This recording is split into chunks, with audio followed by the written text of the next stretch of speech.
Just after the morning rush hour, central Munich.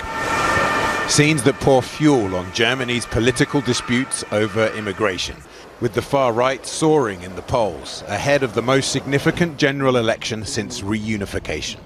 A child's pram and a shoe lie crushed in the street. 28 people rushed to hospital after someone, later confirmed to be a failed Afghan asylum seeker, had rammed his car into a crowd. A car crashed into the back of a demonstration. We saw the whole thing. They were walking along the whole street, and when they crossed the intersection, a car drove into the back of the crowd. As an arrest video emerged, the German Chancellor was forced to comment on the divisive issue currently haunting German politics.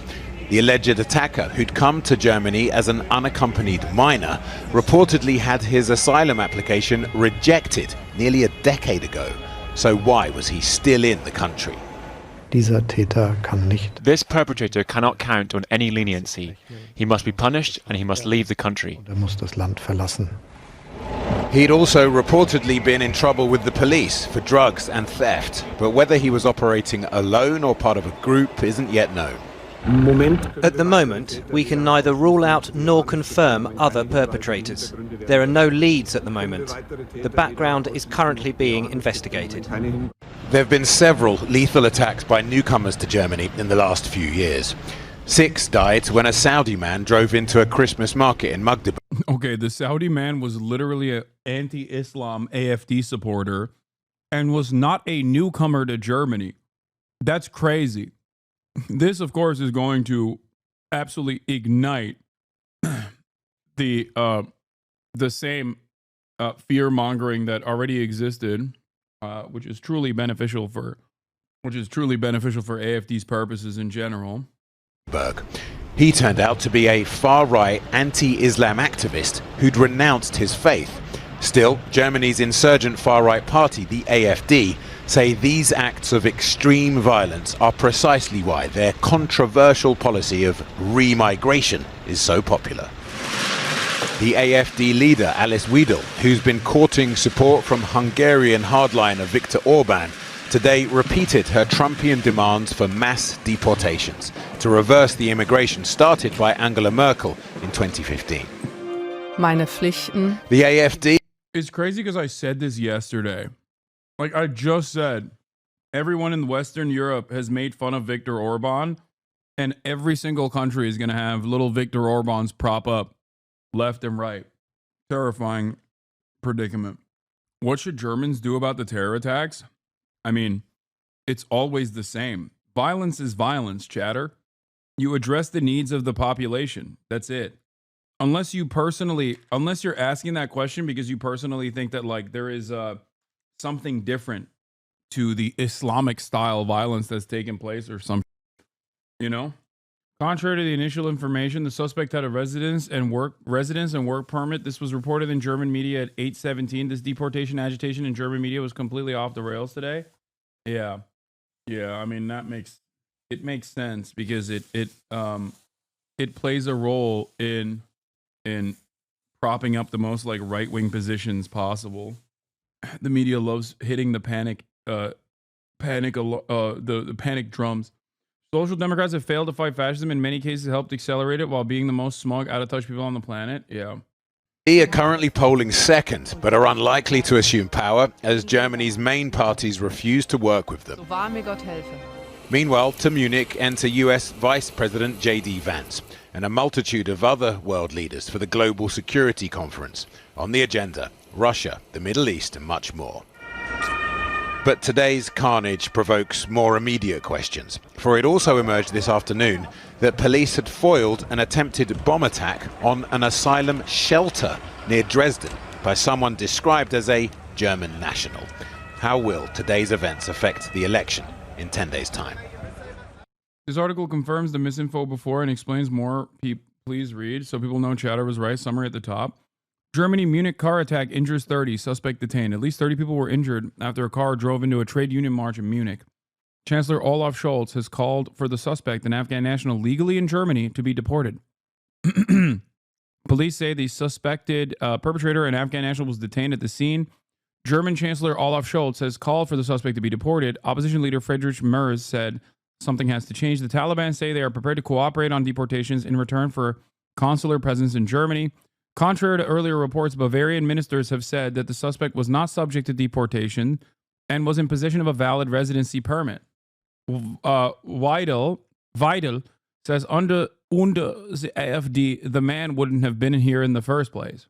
Alice Weidel, the chancellor candidate for the far-right Alternative for Deutschland, has insisted that the 24-year-old Afghan national detained on suspicion of driving his car into a trade union march in Munich on Thursday would have never entered Germany had her party been in power.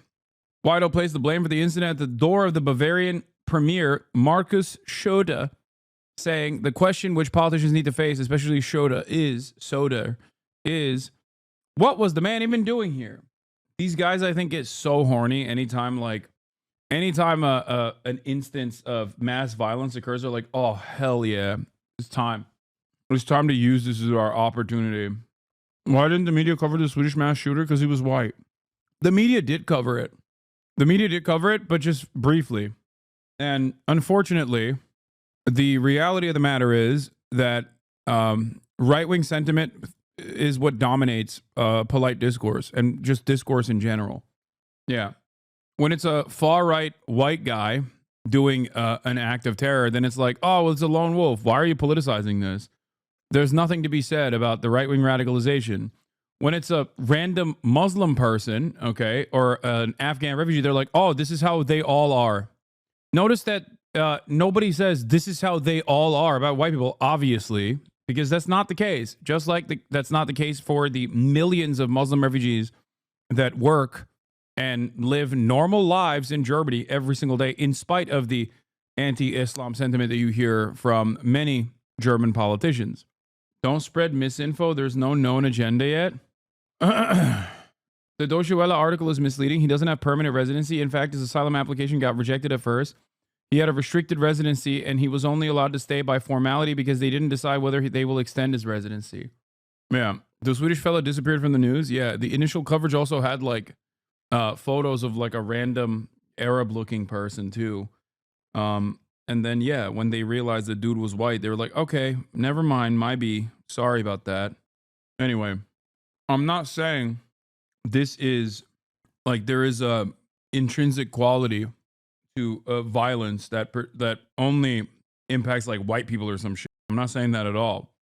I'm simply explaining that everyone is capable of violence. Okay? Right-wingers, specifically, are very capable of violence. And oftentimes, what? Can you address repeating mass murders in Germany without calling people racist, fascist? This is becoming disrespectful for non-immigrants. White people are also humans, you know? I love that right-wingers pretend that the only solution to an act of terror is by being Islamophobic. Like that's, you're making it seem as though if you say, you know, this is just Islam, this is how all Muslims are, then you magically solve this problem. You're an idiot. What are you talking about? Yes. People ask me, how do you fix this problem? And I tell them it's the same principle. All instances of violence like this, with the exception of like the antisocial personality disorder caused instances of violence, are solvable through addressing the material problems that people have. Okay? This is not a unique position. This is just the truth. That's it. Also, this guy said white people are human too, as though I, a white man, don't think that. Wait, it's not Muslims from India, Pakistan, Indonesia, etc. It's always Middle Easterners. Yo, this is my goat. Is this an Indian Muslim who says like violence only happens? This is a hyper specific. This is an advanced form of racism that I had not encountered before. Is this guy an Indian Muslim who says like, nah, you don't understand. It's only the MENA Muslims that do this shit. That's awesome. I mean, this is cool. I cherish this kind of thing. This new versions of racism when all the previous versions of racism are outdated. Respect. I love that. The funniest and coolest thing that I also encounter is that the overwhelming majority of like insanely white supremacist accounts are run by like Indian dudes or like dudes from Malaysia, like Radio Genoa. being like, we need to make sure that the West maintains its white superiority. And the dude is just Indian. The dude saying that is an Indian guy. Amazing. Wait, why'd you ban this guy? He's popping up. I want to hear more from this guy. Indian racism hits different. It's like, while virtually every other type of racist despises Indians very openly and in the grossest ways possible, there was a chatter who earlier said that they are Indian and Muslim, and they've gotten far more hatred for being Indian than being Muslim online. Because for some reason, like, racists really hate Indian people. But then you got Indian people who are doing their own version of racism, not oblivious to the ways in which white supremacists despise them, but still, like, they will just consistently maintain the position that, like, they are the true Aryans and that they're basically white, and they always have the coolest, newest type of bigotry that I've never encountered. It's unironically, as a racism sommelier, I do find it fascinating. Like, it is truly fascinating. And it kind of reminds me a little bit of the way that Turkish hogs operate too, because they're always like, we're not Arab. We're above that. Are you kidding me? We're a superior race. We're Turks. And Somalis do this a little bit too, for sure. If that's what you're talking about, unless you're making a joke about me saying racism sommelier, like a wine connoisseur. I'm a racism connoisseur. Turks do this all the time as well, not realizing that the Western world does not see them as white at all, or they'll get like really mad. Really interesting dynamic.